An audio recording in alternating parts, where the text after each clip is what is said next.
Hello everyone. Before I begin, I'd like to do a little experiment. Let's see how quiet we can make the room. I'm even going to turn my microphone off.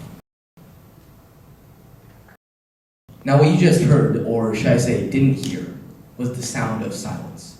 Something that we don't experience very often nowadays, if at all. Out of everyone here, how many of you have ever done something like what I just did? Just sit down and feel silence. I thought not. Well, the fact of the matter is you're not alone. According to a study done by the University of Groningen in Holland, there are approximately 10.2 million people in Britain, or 1/6 of the population, who in their daily lives rarely, if at all, experience silence. And this is a problem, because silence has many physical and mental health benefits for humans, and adversely, noise pollution has serious health detriments. So let's start off with the question of why. Why is noise pollution such a big issue? The answer is technology. Now, technology undoubtedly has its benefits, but one serious drawback is noise pollution. Whether it's hearing a plane fly overhead or listening to music while you jog, you're never not hearing anything. This problem drastically increases in metropolitan areas where the larger population density and more construction and more movement in general adds more to the noise pollution. In fact, according to a study done by the New York Times in July of 2012, the average decibel range in New York City is 96 to 105 decibels. Now, for a little bit of comparison, if you're standing next to a jackhammer, that's approximately 100 decibels. So you can imagine what living in New York City sounds like constantly. Just for a little reference, decibel range is an exponential scale, therefore you can't even see what 100 decibels would be on this graph, right? So there's serious problems that come with noise pollution as well. Starting off, cardiovascular disease. According to a study done by the World Health Organization and the European Commission's Joint Research Center, cardiovascular diseases increase exponentially when noise pollution is a serious factor. This includes heart attack and increased blood pressure rate. This same study done by the World Health Organization stated that educational development in children, especially in reading, is negatively affected by noise pollution. Now, adding on to this, other studies have linked noise pollution to aggression, stress, and, believe it or not, hearing loss. Now, this problem doesn't seem to be going away anytime soon. Even in hospitals, where patient health is of the utmost priority, it seems that we're not doing anything to stop noise pollution. Because when the maximum recommended decibel level is 35, currently, according to a study done by the Journal of the Acoustical Society of America, it's at 72 decibels.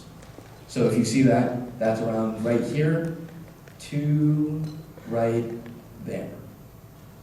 So how do we counteract this? How do we stop this from happening?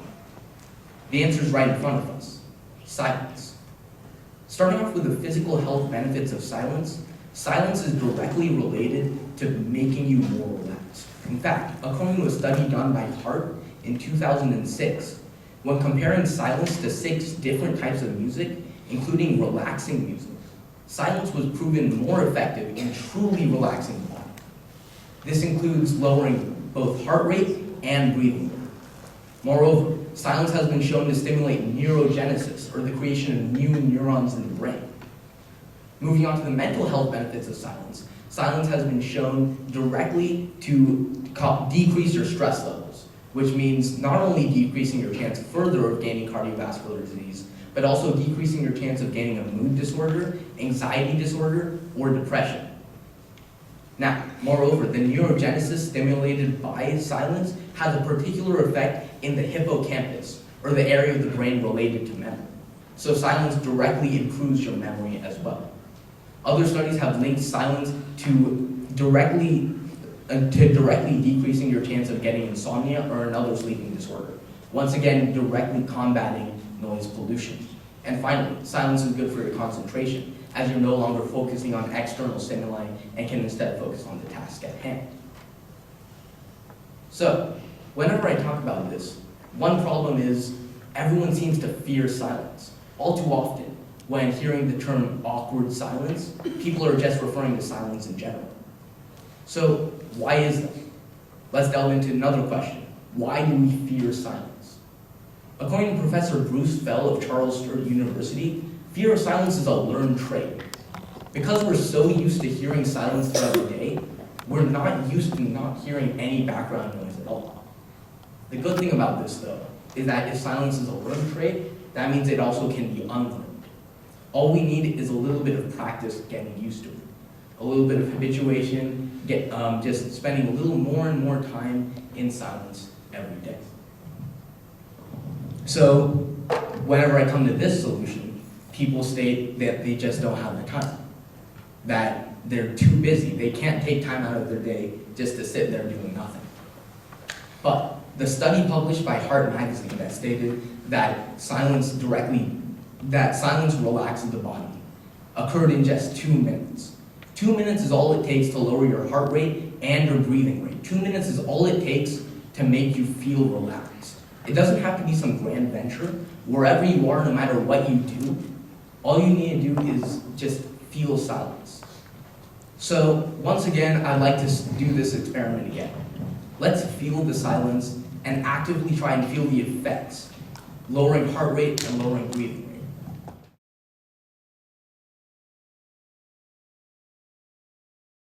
When we're able to use silence as a tool, we're able to realize why silence is truly golden.